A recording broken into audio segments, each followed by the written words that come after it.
Hi, എല്ലാവർക്കും നമസ്കാരം. Sunday special വ്ലോഗിലേക്ക് എല്ലാവർക്കും സ്വാഗതം.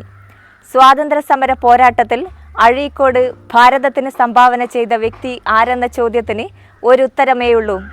നിലപാടുകളിലെ കാർക്കശ്യം കൊണ്ടും സത്യസന്ധത കൊണ്ടും ജനഹൃദയങ്ങളിൽ ആഴ്ന്നിറങ്ങിയ രാഷ്ട്രീയ ഭീഷ്മാചാര്യൻ പ്രഹ്ലാദൻ ഗോപാലൻ എന്നറിയപ്പെടുന്ന ശ്രീ പി ഗോപാലനെ കുറിച്ചാണ് ഈ ആഴ്ചത്തെ സൺഡേ സ്പെഷ്യൽ. കേരള രാഷ്ട്രീയത്തിൽ അഴീക്കോട് സംഭാവന ചെയ്ത അതുല്യ പ്രതിഭ ആരെന്ന ചോദ്യത്തിന് ഒരു ഉത്തരമേ ഉള്ളൂ.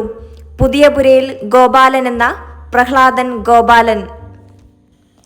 സ്വന്തം പിതാവിൻ്റെ തെറ്റായ നിലപാടിനെതിരെ പോരാടിയത് കൊണ്ടാണ് ഇതിഹാസ കഥാപാത്രമായ പ്രഹ്ലാദന്റെ പേര് ഗോപാലൻ എന്ന ഈ പോരാളിയുടെ പേരിന് മുന്നിൽ ചേർക്കാൻ ഇടയായത്.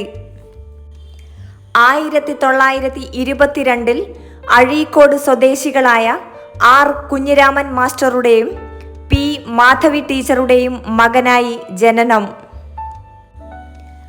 പാലോട്ടുവയൽ RK-UP സ്കൂളിൽ അധ്യാപകനായി ജോലിയിൽ പ്രവേശിച്ച അദ്ദേഹം സ്കൂൾ മാനേജറും പിതാവുമായ കുഞ്ഞിരാമൻ മാസ്റ്ററുടെ അഭിപ്രായ വ്യത്യാസത്തെ തുടർന്ന് സമരമിരിക്കുകയും പിന്നീട് ജോലി ഉപേക്ഷിച്ച് മുംബൈയിലേക്ക് പുറപ്പെടുകയും ചെയ്തു.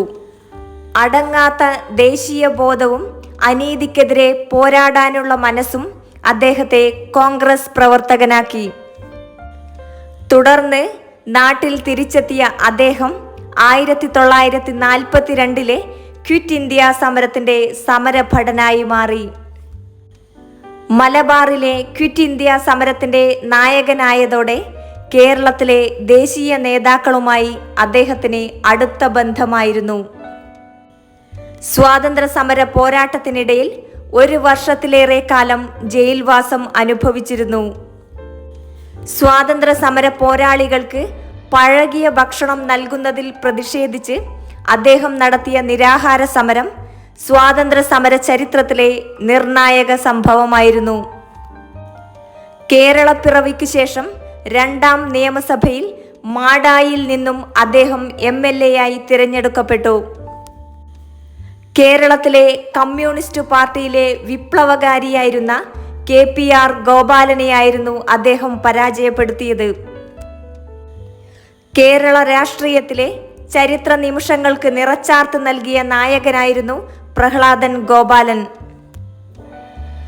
60കളിലെ R ശങ്കർ മന്ത്രിസഭയിൽ ആഭ്യന്തര മന്ത്രിയായിരുന്ന PT ചാക്കോയ്ക്ക് എതിരെ വന്ന ആരോപണം കേരള രാഷ്ട്രീയത്തെ പിടിച്ചുലച്ചിരുന്നു. ഒരു സ്ത്രീയോ